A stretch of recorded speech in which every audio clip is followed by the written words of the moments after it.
This was my very first apartment, and I was so excited to be in it. My freshman year, I lived in a dorm on campus, and before that, I lived at home with my mom, so I had never lived on my own before. The apartment was a 2-bedroom, 2-bathroom that I shared with a friend I had known since we were 13.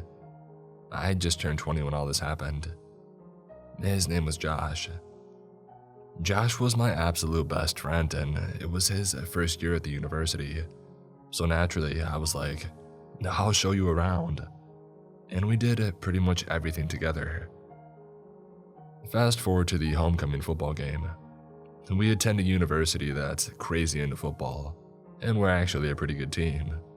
So the homecoming game is a big deal to everyone. Josh was so excited to go out because it was his first homecoming game. He was going to go with this boy that he had started flirting with, and he wanted me to come along. I don't really remember why I didn't want to go, I just didn't. Josh got mad at me. We said dumb stuff to each other and he laughed. So I was alone for the rest of the night. I had and still do have a small dog named Poppy who lived with us. She was around a year old at the time. We actually had a pretty relaxing night in the beginning.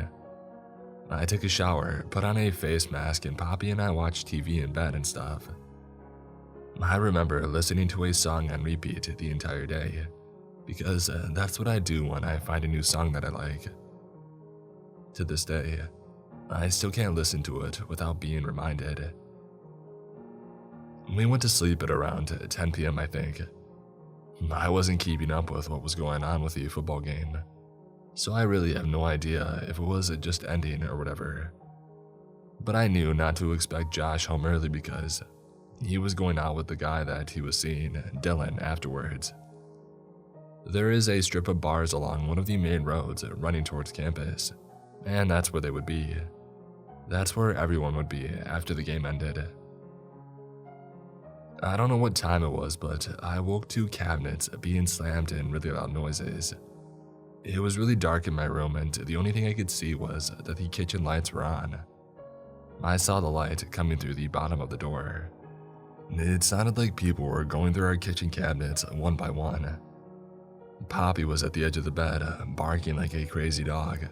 I had never seen her act this way. I was struggling to keep myself awake because I'm a really heavy sleeper, but not anymore. And I just knew that it wasn't Josh and Dylan. But some stupid part of me decided to call out, "Hello?" But it was weak sounding, and I really don't know if they heard me or not. Suddenly, my bedroom door opened. I shot up. Poppy was snarling and trying to lunge at the stranger in my bedroom. I couldn't see anything because the light from the open door was blinding me. I just saw his figure. He was wearing a hoodie and just stood there for maybe 15 seconds, and I was just staring at him. The whole time, Poppy was trying to mess him up. He quickly closed my door, and I don't know why, I just didn't move. I wanted to move, but I couldn't. And then my door flings open a second time, and we're staring face to face again, for the same painfully long amount of time. My heart was racing, and I remember thinking, he's going to hurt me. Now that I look back, I should have screamed or something. Poppy was at the very edge of the bed now, vicious and snarling. She sounded like a big dog, honestly. And then he slammed my door shut. As soon as he did, I jumped out of bed and I locked my door. I heard them take my car keys. I was terrified they would find my car and steal it, since I had just parked directly outside. I frantically called 911 and was sobbing the whole time. I said, "Someone is in my house and they came in my room, please help." And it took them about 30 minutes to get there. When I know that there were cop cars everywhere surrounding the bar since it was homecoming, which I live about a 5-minute drive from. When I finally came out, the living room and my roommate's bedroom was completely ransacked. My roommate's TV was on the floor because they had tried to carry it out, but I guess decided to just leave it. They stole my Xbox and all my games. They stole my book bag with my textbooks and my homework in it. The two policemen got there and I told them everything and asked if I could call my roommate. Josh picked up the phone but was heavily slurring, and I could tell that he was inside of a bar and he could barely hear me. I just screamed, "Please give Dylan the phone," hoping that Dylan was at least more sober than Josh was. So Josh put Dylan on the phone, and I don't know how, through my tears and sobs and through the screaming people and house music, but he heard me say that our apartment was robbed. He frantically said, "We're coming," and he hung up. They probably ran. While I was waiting for them, one of the policemen asked if he could try to take prints from my roommate's TV, and I agreed. He proceeds to then drop his flashlight directly on the screen, and as it shattered, he just looked at me. I'm like, really? So then Josh and Dylan get back, and the policemen totally change their tone. They get aggressive and say that we were targeted for a reason. I'm pretty sure that since it was homecoming, the robbers were not expecting me to be there, and were trying to just rob apartments blindly. We also lived on the ground floor, so it's easier to get in those than in 2-story and 3-story apartments. Josh is in the military, but Josh looks just like any other regular college freshman boy, and his only friends at the time were literally me and Dylan, so we were the only ones who knew that he was in the military. They tried to accuse Josh of stashing guns and drugs everywhere, and that's why we got robbed.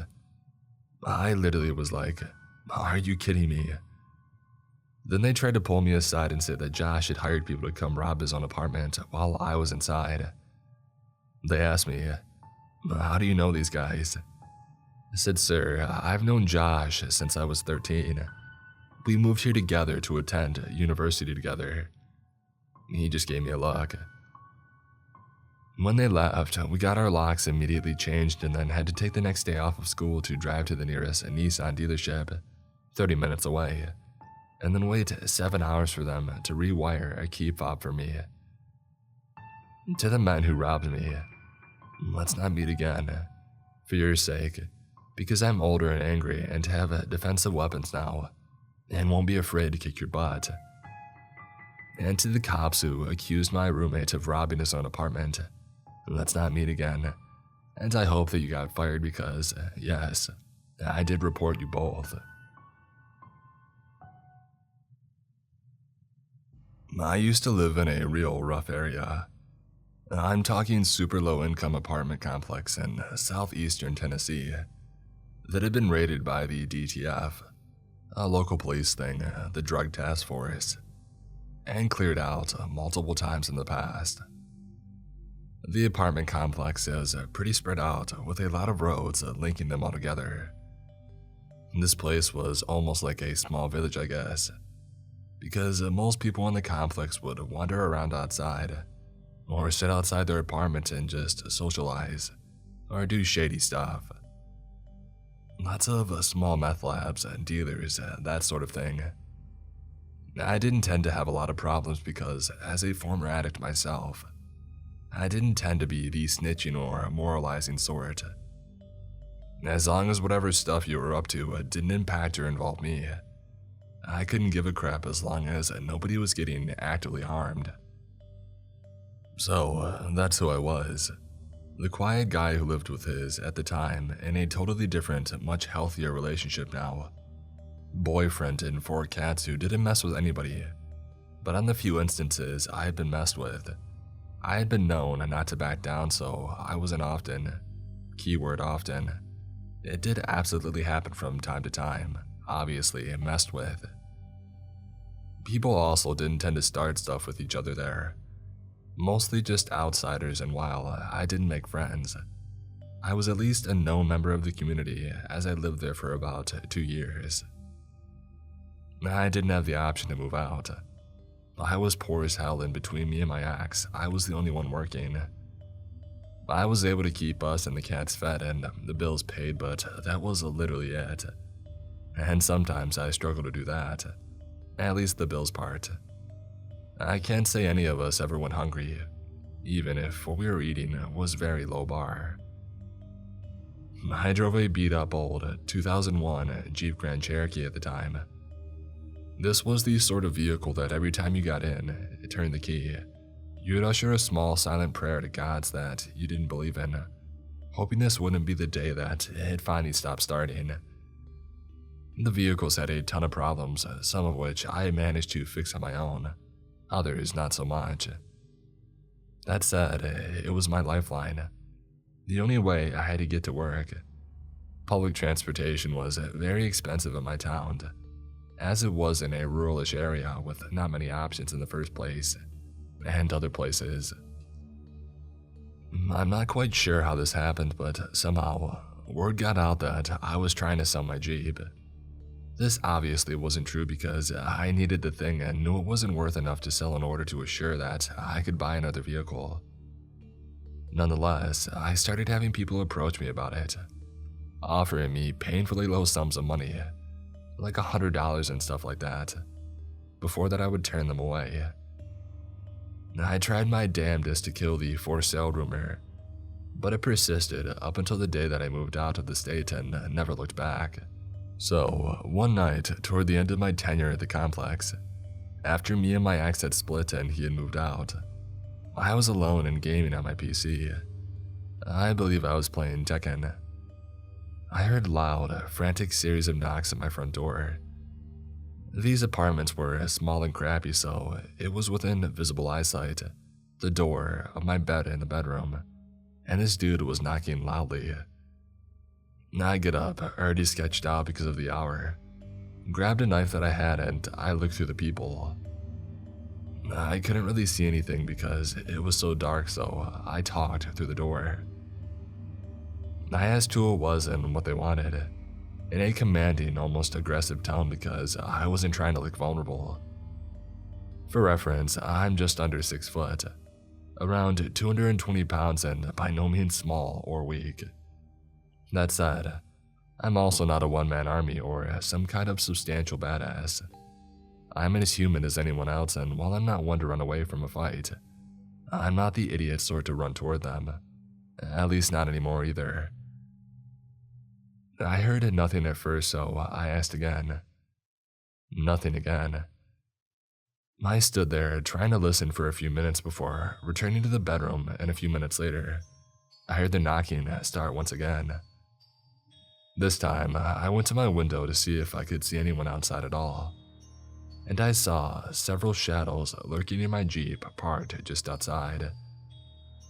Now at this point, I was worried they were going to try to break into it.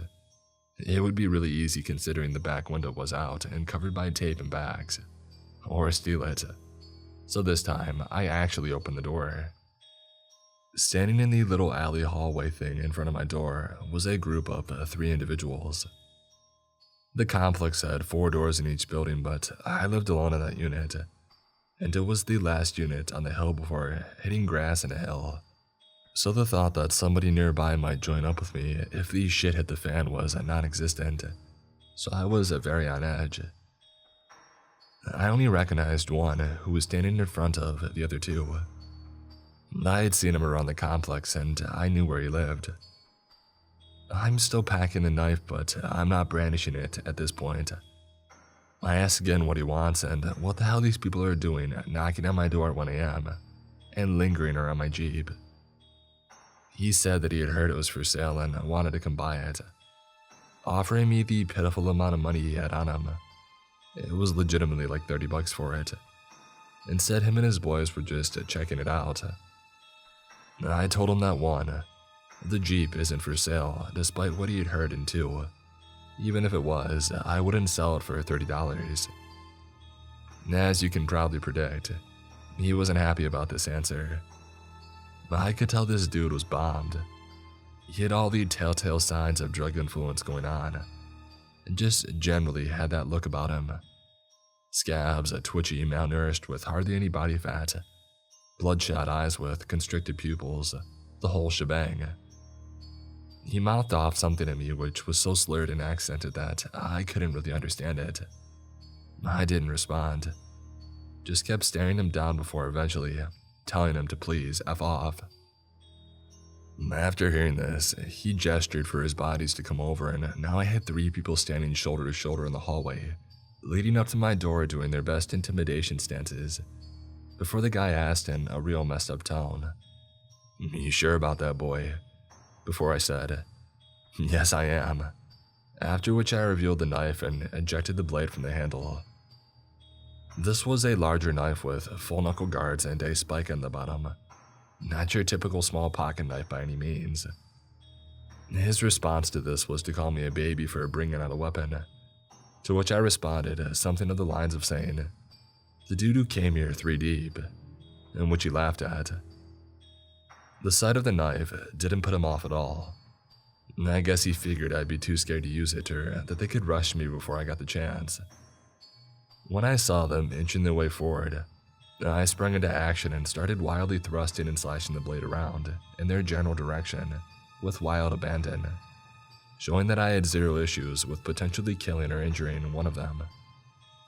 I knew that I was unlikely to win a 3-on-1 fight, even with a knife, but I made it clear that if I was going down, I was taking at least one of them with me. They backed up and started talking to me, calling me bad things and other choice words, but I kept moving toward them as they backed up, showing that at this point, they were either gonna leave or someone was gonna get stabbed. By the time I got to the end of the hallway, to the lot where my Jeep was parked, I noticed 2 more people standing by the Jeep, and internally swore at myself for just not going back inside, but I was in too deep now.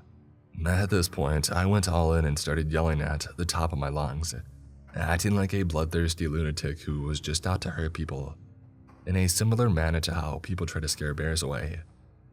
I was just trying to be as loud and as threatening as possible, to really sell the idea that even if they took me out, at least one of them might end up dead as a result. And to be honest, I fully intended it for it to go that way if the shit popped off.